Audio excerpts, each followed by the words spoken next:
Yes. Yeah.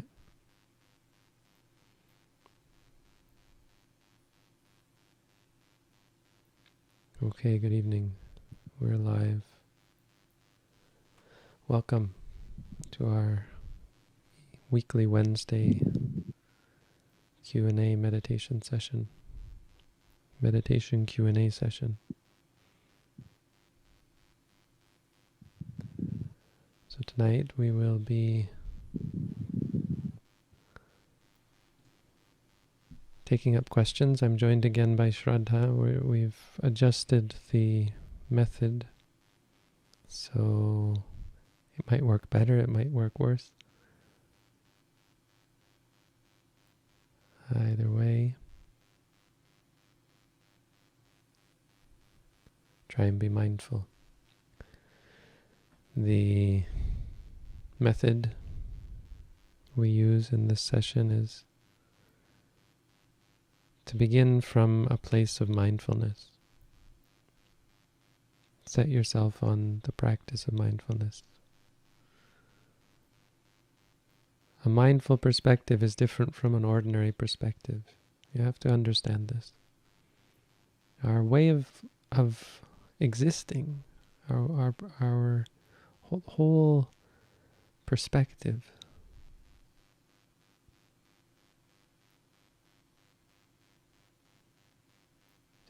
changes when we begin to practice mindfulness. Our ordinary perspective is full of people and places and things. The mindful perspective has none of those things. It has only experiences. So get in that frame of mind. And then you can ask your questions. You'll see the questions maybe change. Maybe they disappear when you realize they really had nothing to do with anything important. But when important questions come up, you just type them in. Shraddha will ask them and I will answer them. And when you're done asking, just close your eyes and settle back into the present moment.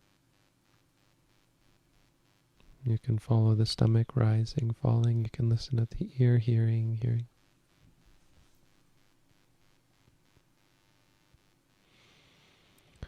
All right, are we ready to begin? Yes. Yes, we have a few questions. All right. We're here, I think. It's up. I understand control doesn't exist in an ultimate sense, but conceptually speaking, does practicing sattipathana increase our ability to self-control? Yeah, the Buddha did use the words like, I hesitate, the Buddha used words in Pali, and I don't know that you could properly translate them as control. Restraint and taming, Buddha talked much more about taming the mind. So when you talk about self-control, you're probably talking often about something like a tamed mind, but you have to understand the difference, because when you say self-control, there's a misperception that somehow it's control that keeps the mind at peace and rest and ordered, when in fact it's training and taming, and that's how the Buddha spoke. Attano damayanti pandita, wise tame the mind, tame themselves. Cittang dantang sukhavahang, the tamed mind brings happiness. So it will tame the mind, but like a tamed animal. Buddha used, and the commentary used this sort of language. Like a tamed animal, the mind isn't under your control. It's just well tamed. And the taming is most, on the deepest level, done through wisdom, accomplished through wisdom, through seeing clearly, through understanding. Because through understanding, there disappears the capacity to do things wrong, to perform acts and speech and thoughts that cause suffering.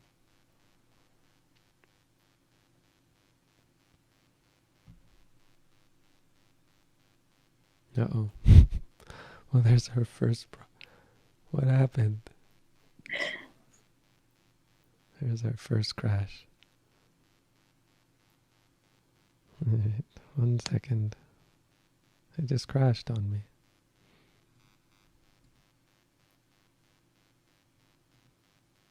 Alright. Will I be contradicting, but this vows if I join the military? Well, the problem is that in the military you have to be willing to kill. And so when you tell them, yes, I'm willing to kill, you're going against the Buddhist vow. I undertake panatipata viramani sikapadang samadhiyami. I undertake the training precept to abstain from taking life. So regardless of whether you ever do, you can't keep both vows. You can't keep your vows to the military and your vows as a Buddhist. As far as I understand, I don't know if there's exceptions, and I guess it depends on the country. So which military you're talking about. There are Buddhist countries that have military where maybe you're allowed to not take that promise to kill. I mean, if you could always lie to them, but then you'd be breaking the fourth precept. I mean, it's not about breaking precepts, it's that it's wrong. But if there's a way to not have to take that vow and to be clear to them that you're not going to kill, then just joining the military. I mean, military often does very good things for the country, depending on which country and who's in charge and so on. Military itself is not necessarily wrong or bad.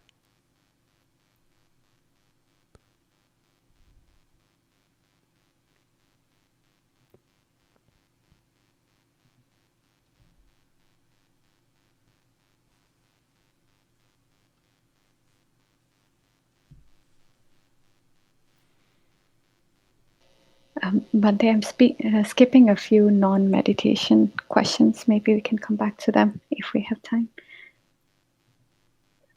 How can I stay in the present moment for longer periods of time without distractions taking over from present awareness?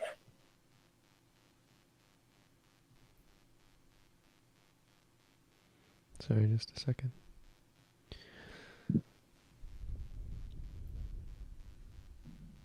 Well, practice. There's no secret. There's no trick.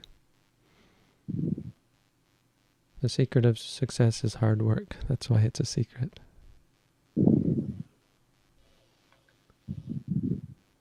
And you don't actually ever stay in the present moment for long periods of time. You're only in the present moment for moments, right? The present moment is a thing, is a concept. The reality is things that arise and cease. So staying in the present moment isn't possible.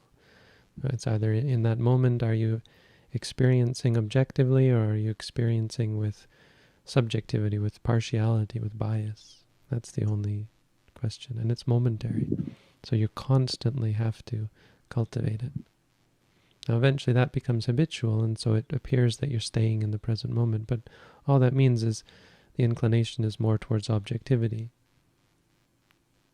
In fact, we're always in the present moment. Even when we're thinking about the past or future, we're still in the present moment. But that's not what you mean, I understand. But it's just to be clear. I mean, it's kind of even funny to ask, how can you stay in the present moment for longer periods of time when present moment, of course, is just one moment. But I know what you mean. It's just to be clear.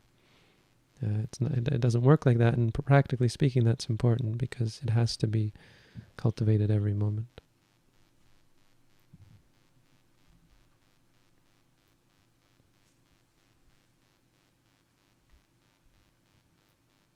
When experiences come and go fast, like an accidental fast step, do I stop the mantra short, step, instead of stepping? Or do I finish the mantra even when the experience is gone?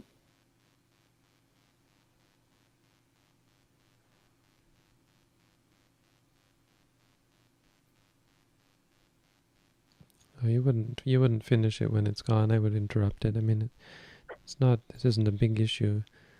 You just try and stop and instead be mindful of what's happening, whatever it is.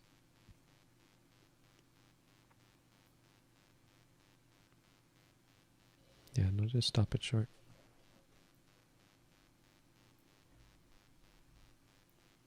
Note whatever is there now.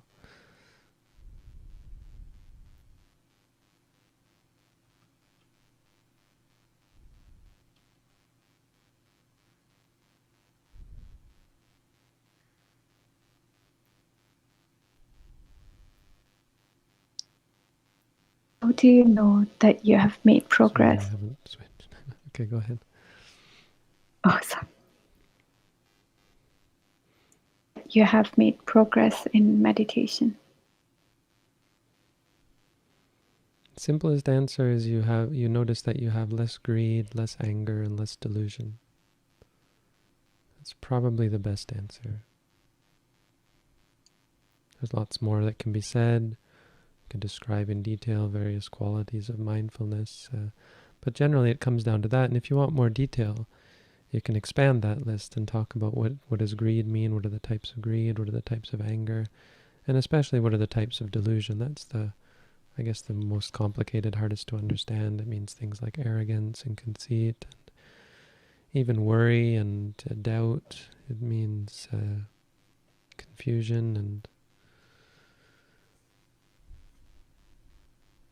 delusion. It means ignorance, that sort of thing. But greed, anger, and delusion, that's how you judge your progress.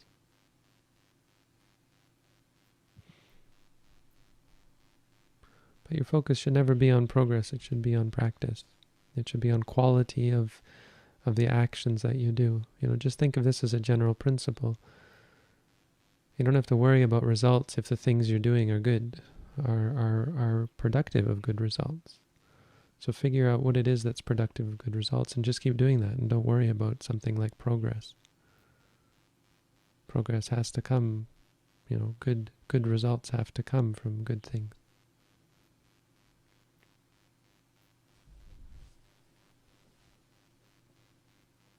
Or if a voluntary life experience, such as taking on a very demanding job, is too much for my current level of practice and will actually hinder it.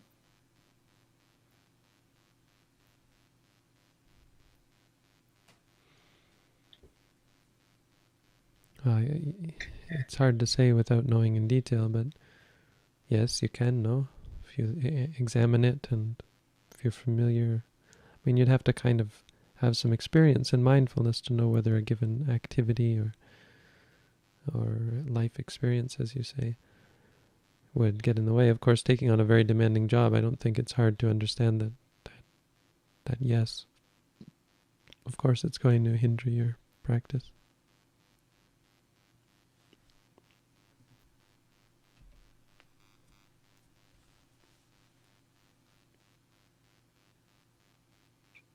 Does omission violate the fourth precept? No, it doesn't. No, in fact, not telling the truth is in the sense of not speaking when you could speak can be a very, very useful thing, an important part of the practice. So there's this Zen story about the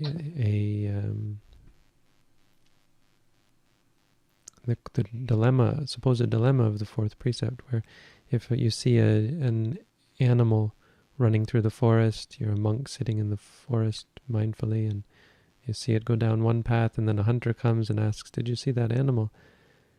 You have to lie to them, they say. But of course you don't have to lie, you just say nothing. I once asked a Zen monk, why couldn't you just say nothing? And he said, well, yeah, I guess that's true. I don't know what a Zen teacher would say.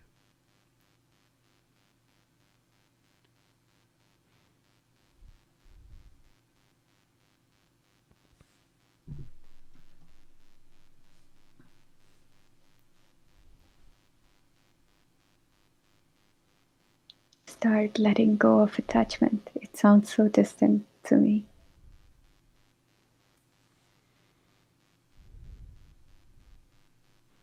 Well, that's your attachment talking. Of course, we don't want to let go. How do you let go of attachments? You realize that they aren't actually distant, that in fact They're very close to you, and they're causing you stress and suffering. And then it's not a matter of letting go, it's a matter of the knowledge not allowing you to cling, because wisdom won't allow you to do things that cause suffering, that you know cause suffering. Shraddha, I think you're still cutting out the beginning of what you say. I don't know if you actually adjusted that, but just let you know.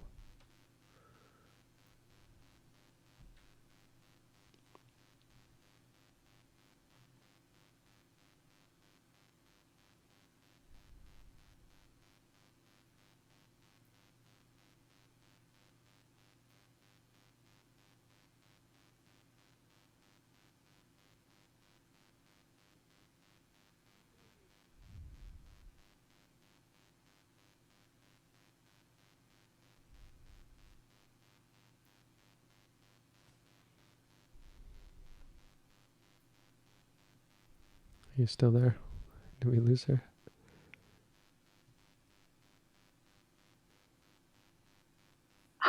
Sorry, I was reading the Right. question. I guess it didn't work.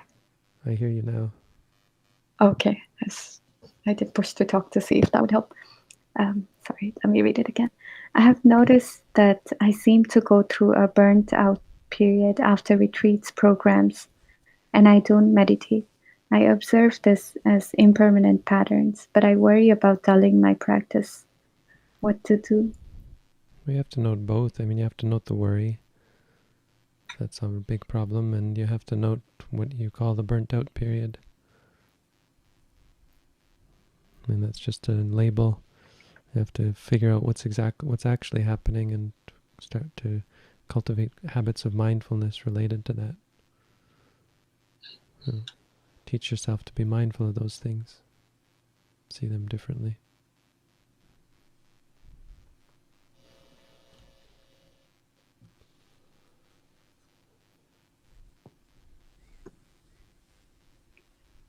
Ultimate goal of meditation.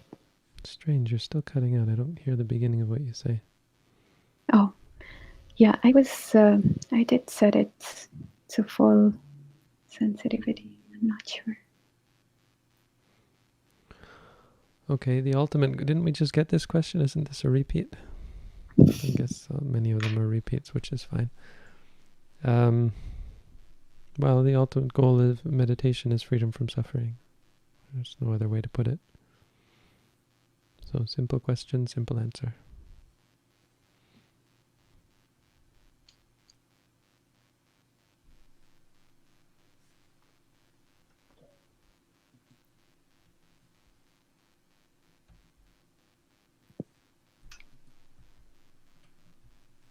Normal for strong kilesas like pride, hatred, envy to suddenly start coming up after a while of practice. I mean, it's normal for them to come up anyway. But practice does do something in terms of forcing you to confront states and experiences that you normally wouldn't have to confront. So it may seem at times that it's worse than not meditating because it challenges you and it triggers you in ways that you can avoid. But you can only avoid them for so long. Take a person who is moderately wealthy and healthy and has a stable family life and job and so on. They may seem like, wow, I'm really, I'm a pretty good person, don't get upset about things, until something very bad happens to them. If you compare that to a person who's meditating and dealing with greed, anger, and delusion constantly, it might seem that the person who's not meditating is much better off. But in fact, of course, the person doing all that work meditating is coming to terms with the emotions and coming to terms with their reactivity, so that when bad things eventually do happen to them or anything happens to them, they're much more familiar with it and much better able to deal with it mindfully and with wisdom. That's the whole point. So facing is a big part of it. The fact that you have to face your kilesas.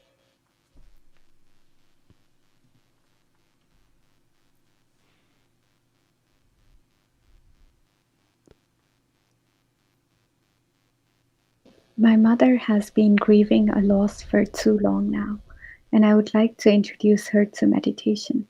I've thought about the booklet, but she might be reluctant. What could I say to convince her to try? Well, you can teach her. I mean, teach her. You can mention it to her and meditate with her and that sort of thing. It's hard with parents because it's not your duty to be her teacher. And when I say that, I mean that that's just generally accepted. And what that means is that most mothers are not likely to be at all interested in having their kids teach them. It's just not the way it's done. So, I mean, it's a shame. It could be the way it's done, but it's very hard for a mother to take lessons from their child or a father. Some do, and it happens. It's just generally hard that way. So, I mean, ultimately, this general question about what can I say to convince someone to meditate, it's not really how it works. You can't convince people to meditate. They have to give rise to it in themselves. One great way is by example. When they see the benefits it has for you, that brings them closer to interest.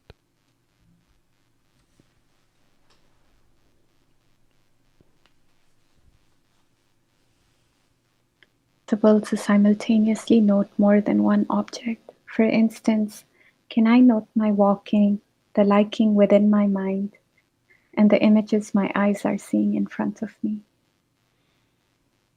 It's not even possible to be aware of two things simultaneously. What would it mean to note two things simultaneously?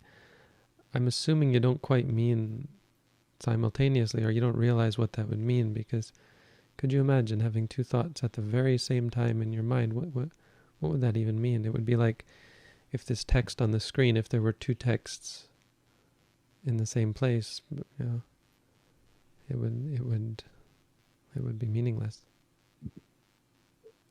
But I'm assuming you're talking about the idea of when it happens very quickly and there's many things coming and going. Can you? I mean, this probably isn't even what you're saying, but you could go back and forth. Probably you shouldn't go back and forth very quickly between things. Like, for example, when you're walking, you probably just want to ignore a lot of things, but if it really distracts you, then stop walking and focus on the other object. So you really shouldn't do two things at once because it's hard to note back and forth, back and forth. You should stop walking and note the new thing. Shraddha, can we switch to Skype? Sure. Okay.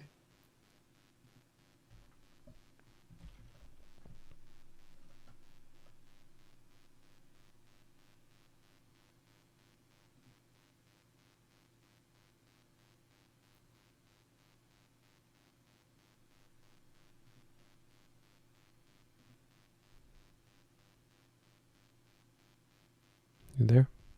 Hi. Okay. All right.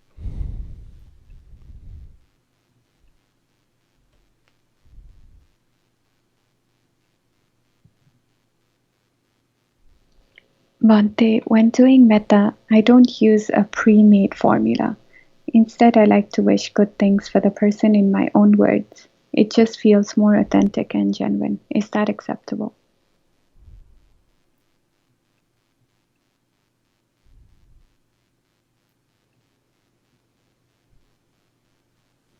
Yes, use your own words.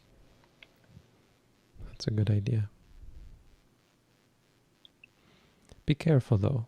Like, you have to be wise with these sorts of things. It's a good question, That's a really good question.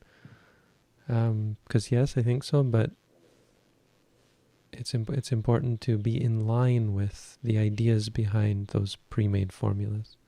You have to ask yourself, and this is true for a lot of Buddhist things. You have to ask yourself, what is the essence? And be always aware of the fact that you might misunderstand. See, the benefit of using their words is that, like a parrot, you'll get the words right, of course. The problem is it's not authentic to you. And eventually you do have to, because you'll never be them. You do have to use your own words. You just all along the way have to be vigilant, careful, and humble to the fact that you might get it wrong. It's quite common for that to translate into people importing their own wrong ideas into the teaching. So for Metta, it's quite possible that you say, may that person become my spouse, or, suppose you got into that. You say, okay, I'm just using my own words. May that person and I become lovers and romantically involved.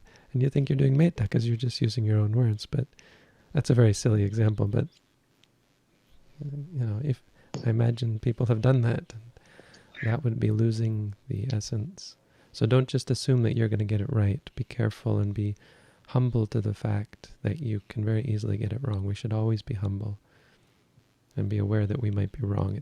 It's quite surprising. It happens and you get so surprised by it, realizing that you just got it wrong. You were so sure it was right and you were wrong. Be aware that that happens. Even though you think you're right, you can still be wrong. It doesn't mean you have to doubt yourself all the time. You have to just be aware of the existence and the possibility for overconfidence and for confidence to blind you to the truth. So, best practice to keep the words always, keep the formula and the original words, the words of the Buddha in mind, and always go back to them and make sure that you're in line with them. Try your best to be in line with them.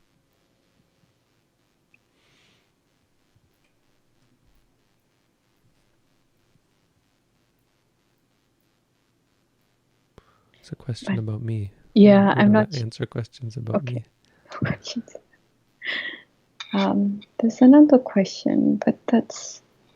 I went back to some of the other questions I had skipped before, so there's also this question. I'm not sure if it's... How many hours do you sleep a night? I guess that's also about you. I don't know if when they say you, it means... Yeah, tell them to rephrase them. If they want to ask a question, just don't. I mean, that people are going to now ask why not, and we've explained the reasons, but apart from all the really technical reasons, it's just, that's not the point here. I'm not the point. I'm happy to not have, to not broadcast my face on all this, because it was always a big problem in the beginning, and I thought about it, but this whole idea of focusing on the individual, it's quite misleading. And I don't know if I mentioned online, but monks in ancient times, when they gave a talk, and even today in Thailand, when they give a talk, well, they don't do it so much in Thailand anymore. In Burma, they still do it, I think. When they gave a talk, they put a fan in front of their face for that explicit purpose of not having the focus be on them, because it's not about them. It's not making about. So ask your question without reference to an individual. No offense. I mean, we're not. That doesn't upset to hear to have. It's reasonable that you would ask that, and there's a lot of them, but just to let you know. Bhante, should we avoid curse words like the F word? Can they be used in any context? So technically, I don't think it's a problem. There was one Israeli monk, and I tried to explain it to them, but it really, he was really pure and nice and a wonderful person.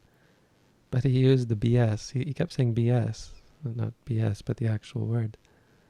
And apparently, it's a thing in Israel that it's it's just what everyone uses. It's just part of daily speech. And he didn't realize, because his native language wasn't English.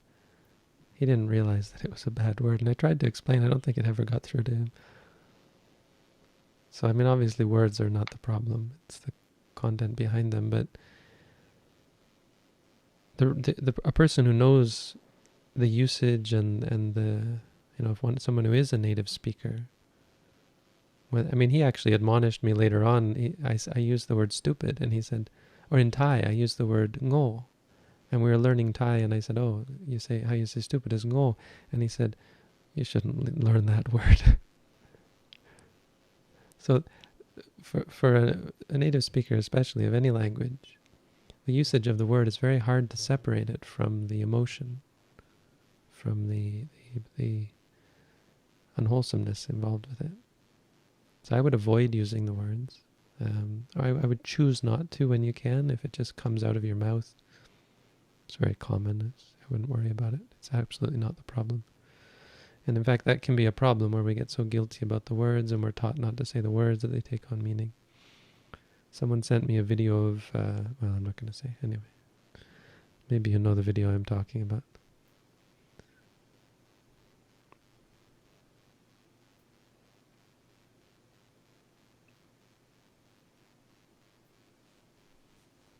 But we give words power, and we need not do that.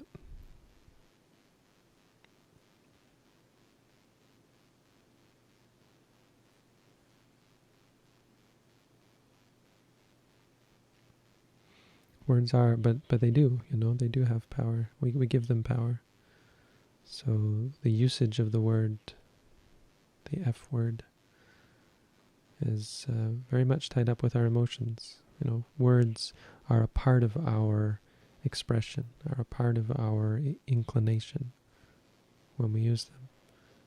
Of course, if you just say a word, the just saying of it can absolutely be devoid of emotions. It just isn't, practically speaking, because it's a part of our routine. It's a part of our habit.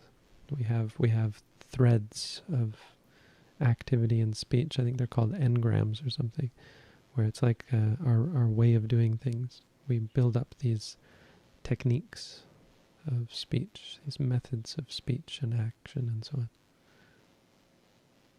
So mindfulness will help us change that.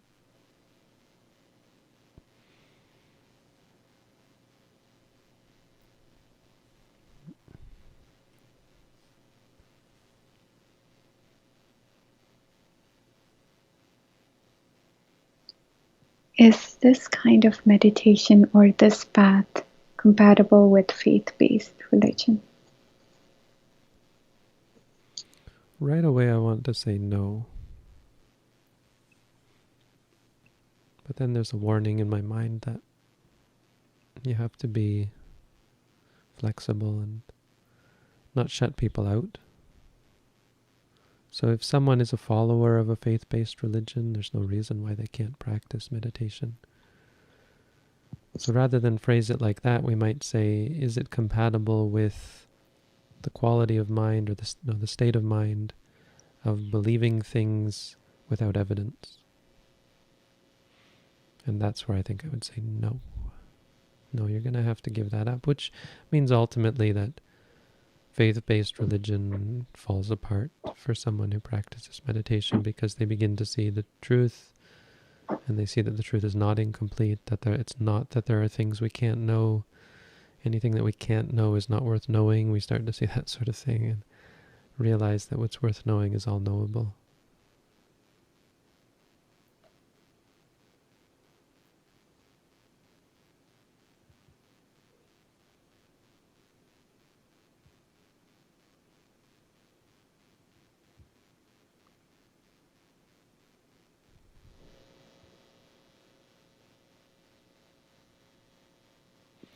The problem with faith-based religion is that what's knowable is all knowable. No, what's worth knowing is all knowable.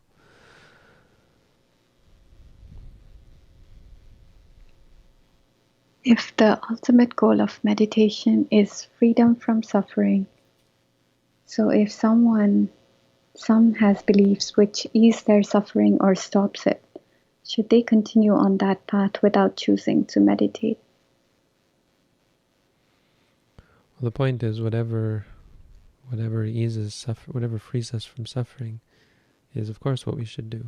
The problem is that without that which we call meditation, you can't actually free yourself from suffering. So you're couching this, and you're kind of slippery here when you talk about easing suffering, because that's a loaded phrase.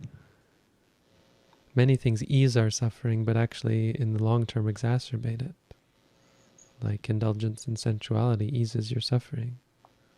Doesn't actually make you any closer. It brings you further from freedom from suffering. There's a difference. So the answer is absolutely not in that case. But what you're talking about, if someone has beliefs, well, beliefs I don't think in and of themselves can ease your suffering. It's that when those beliefs are activated in relation to, let's say, fears that you have. Suppose you have a fear of dying, and so you delude yourself into believing you're going to exist forever. And so that eases your suffering. Or you lie to someone, someone's dying, and you lie to them and say, oh yes, you're going to live, you're going to get better, And so it eases their suffering.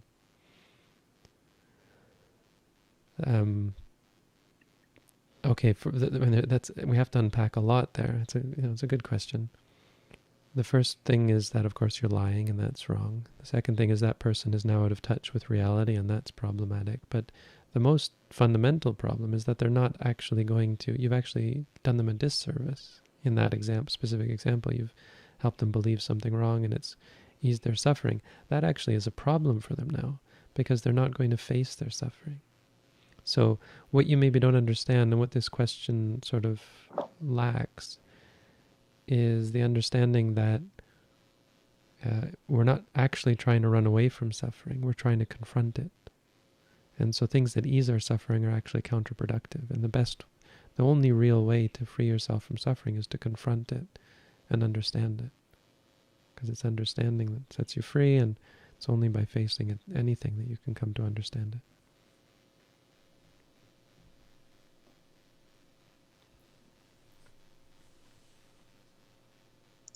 What is the best method to increase concentration in meditation? Stop trying to increase concentration in meditation. Focus more on mindfulness. Concentration comes from being mindful. Moments of mindfulness will start to change your state of mind, your quality of mind.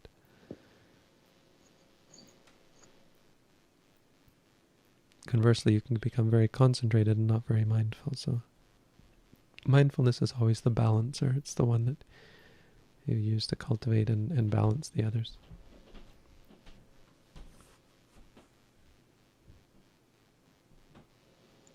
Could the proposition that we're ultimately suffering add to actual suffering we're noting in daily life?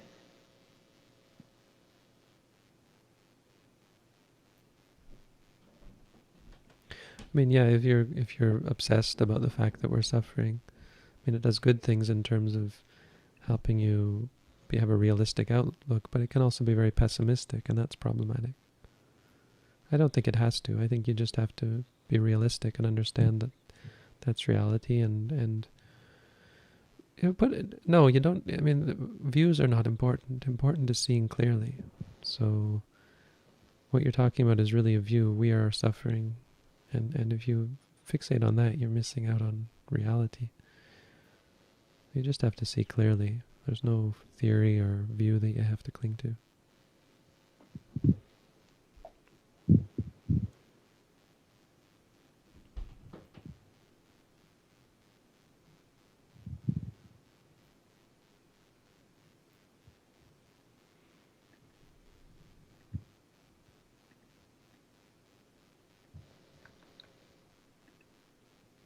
Nope, sorry. I forget I have to play an active role here.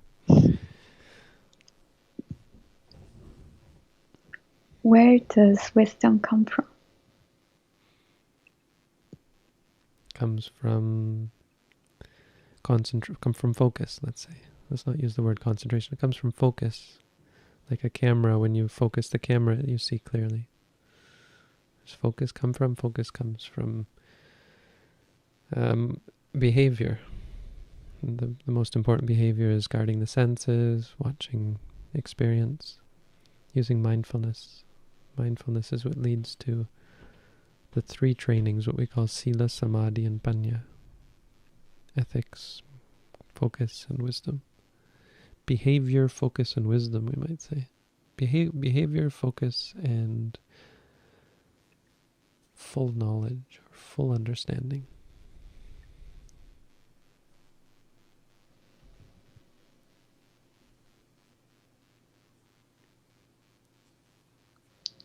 Can we say that suffering boils down to a refusal to acknowledge that the true nature of reality is impermanence?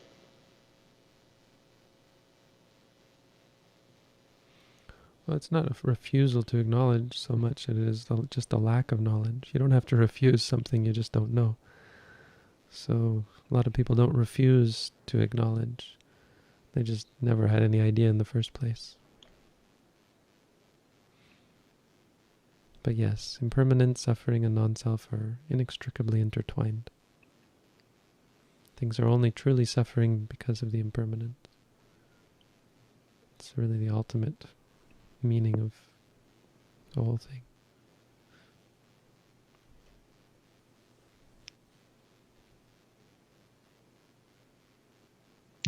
What is spirituality?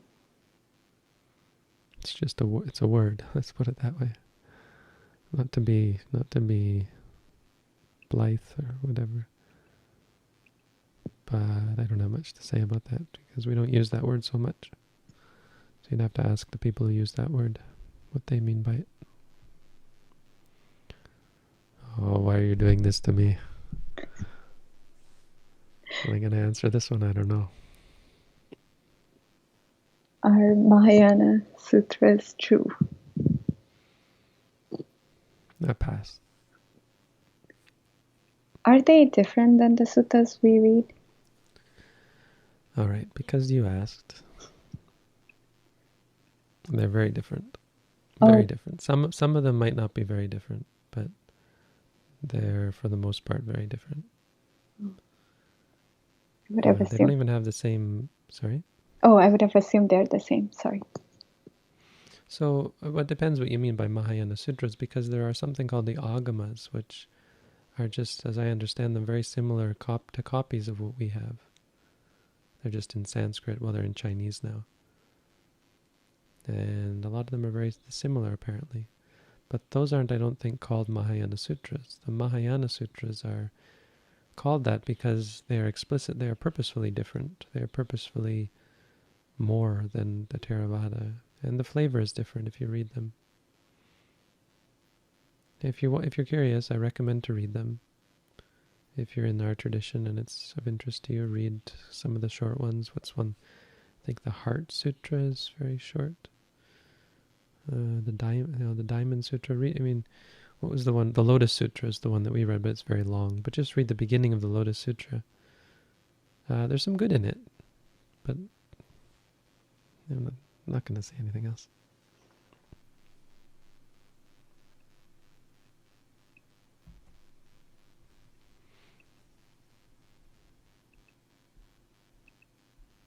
Is it okay to just say I meditate and study the Dhamma rather than say that I'm a Buddhist? I've never liked having a label. Yes, absolutely, it's fine. In some cases, in some instances, in some circumstances, it's preferable because of your circumstance. If you were to say you're Buddhist, it would cause all sorts of unnecessary problems. That being said, there's a couple of things you have to be aware of. One is taking the Buddha as your refuge can be very, very important. Having respect for the Buddha, taking the Buddha as your leader, as your teacher, is, I think, ultimately, if you're talking about getting deep into the practice, ultimately it's an important part of the path. That doesn't mean you have to call yourself a Buddhist per se, but that's kind of what it means, So if you tell people, I'm not Buddhist, it kind of isn't true if you are a follower of the Buddha. You can say, I'm not a Buddhist, I'm just a follower of the Buddha. Well, doesn't that mean you're Buddhist? What's the difference? You can say, well, I don't like having a label. It's fine. Labels are just that.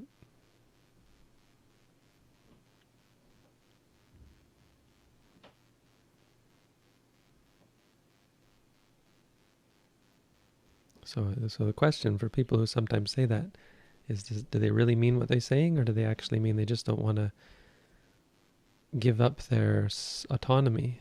They want to be their own person, which is actually ego. Calling yourself and professing yourself to be a follower of the Buddha, I think, is, in the long term, an important thing to do. Some people probably disagree.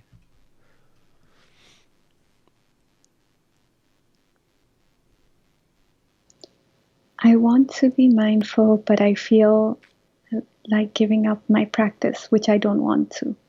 What should I do? Well, note those feelings.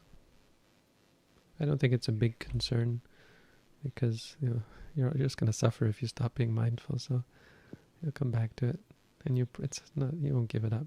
I mean, often the conflict makes you give it up. The worry and the concern, the guilt and the doubt, and so on. Just let go of that and just do it. Just practice. When you feel like anything, it doesn't mean you actually have to or will do it. It doesn't mean anything actually, apart from that you're feeling that. So just stay with the feeling.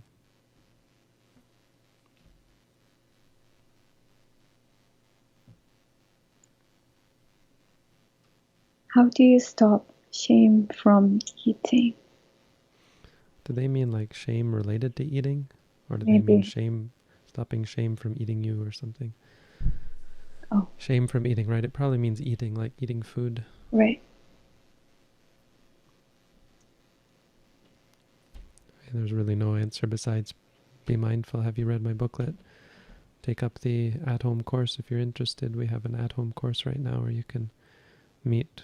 We talk once a week and give you a new exercise every week.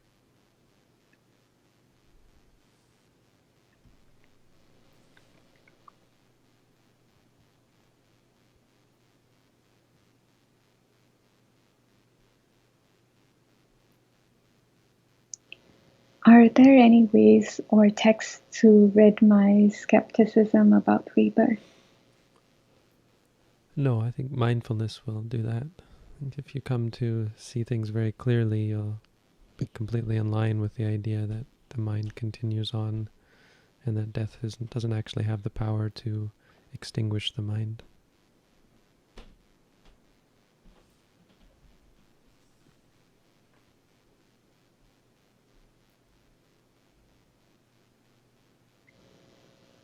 Bhante, I often feel guilty for my existence and can't accept who I am as a person. How can I stop these self-loathing thoughts?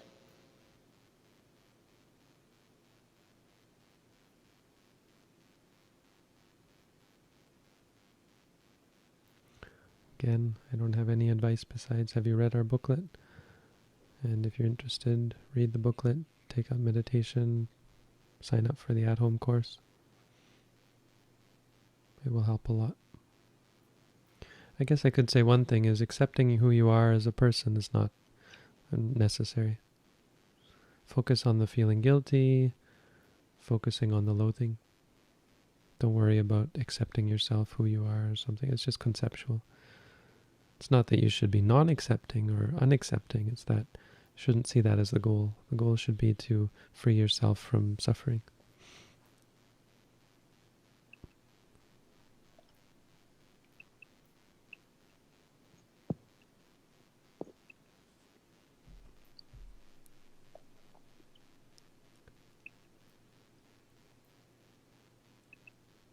During meditation, when noting something difficult, for example anger, I sometimes add mental reminders such as allow or make space or don't fight. Is this wrong practice? Yes.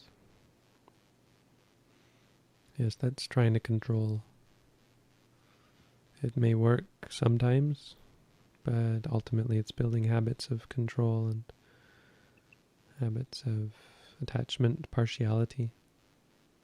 Even being angry about your anger is a problem. Disliking your anger is a problem. So trying to get rid of it by using words like that or tricks like that is not the goal. If you want to be free from anger, you have to stop reacting to everything, including anger. So let the anger be there. Focus on it. See it clearly. That's all it takes. That sort of behavior, in fact, I've seen it lead people to go crazy because probably you won't, but they take it to an extreme and it winds them up. The only really sure mantra is the one we use because it's related to, it brings you closer to reality rather than further from it.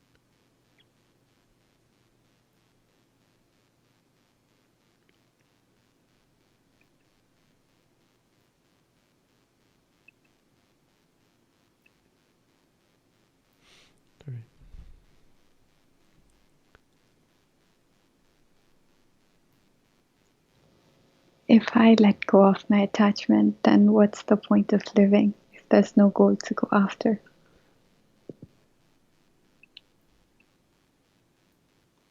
Well, there's no point to living. Living is just something that happens. There doesn't have to be a point to things. Things just happen. Your question, probably the next question will be, well, then why shouldn't I kill myself? Because, well, there's no point to killing yourself either. Things don't have points.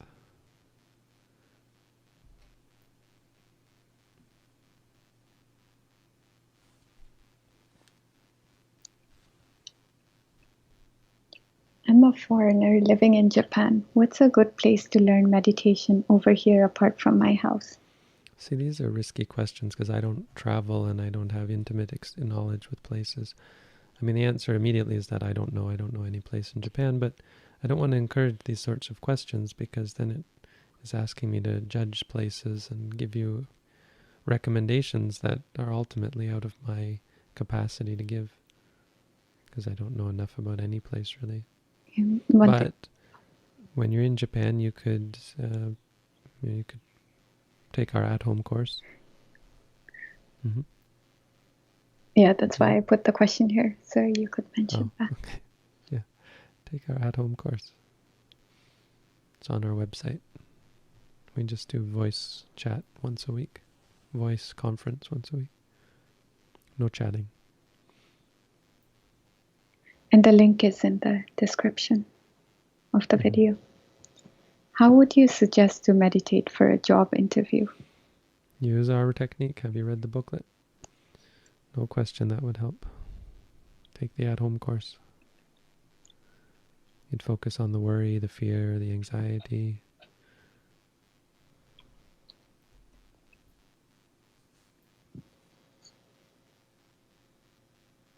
Is being mindful the same as meditating? So the word meditation means many things. It means different things to different people. For us, they're the same, yes. Or maybe we could clarify and say, meditation is what evokes mindfulness. So the noting itself, you might say it's not. You might say it is, but you might say it's not the actual mindfulness. It's what evokes mindfulness. It's what evokes the remembrance of the experience. So they're technically not the same thing in that way of looking at it. But one leads to the other. Meditation is what evokes mindfulness.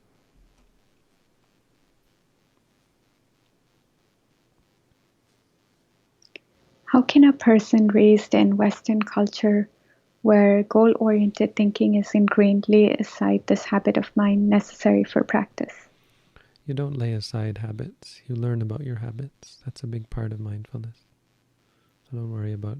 That's the whole problem. What you've described is just the whole problem, that we have habits that are ingrained in us and they're not perfect. Because they're not perfect, they need to be changed. And you can't just lay them aside. Or, wouldn't it be great if we could just lay aside our habits? Sorry, not to make fun of you, but it really is. It's an important misunderstanding we have, that we're going to just lay things aside, we're going to change things, but you can't change your habits. That's not how it works. And it's an important part of the learning that occurs through meditation, that you stop trying to change your habits and you start trying to see them clearly. Because as you see them clearly, they change.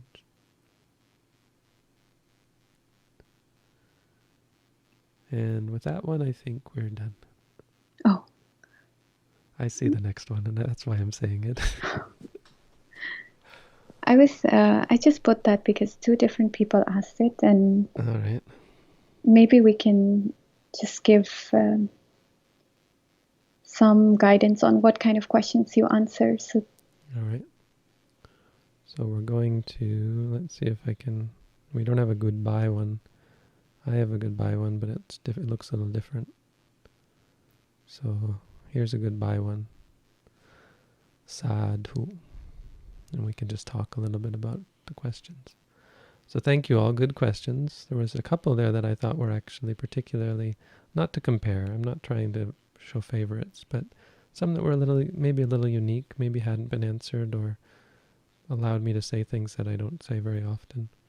But doesn't make them better per se. The best question And so this deals with this question, the question that I'm not putting up. The best question is the one that helps you, truly helps you. The one whose answer truly helps you. So to that extent, it's not the questions that are useful, it's the answers, and the pressure is all on me to give good answers. But the only way you're going to get an answer is if you ask a question, of course. And so the best question is the one whose answer helps you.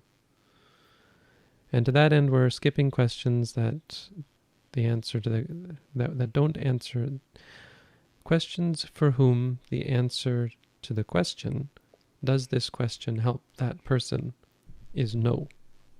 If the answer to that question is no, we skip it. And of course, it's not a yes or no, it's, well, this doesn't help them very much, it's not really an important question, we may skip it. There's other reasons for skipping. We skip questions that are, as I said, directed towards an individual, questions that are related to other traditions, related to other places. So if you got an answer to the question, where should you go in Japan, that would be great. I just don't have an answer. And it would be improper for me to give you one based on my inadequate knowledge.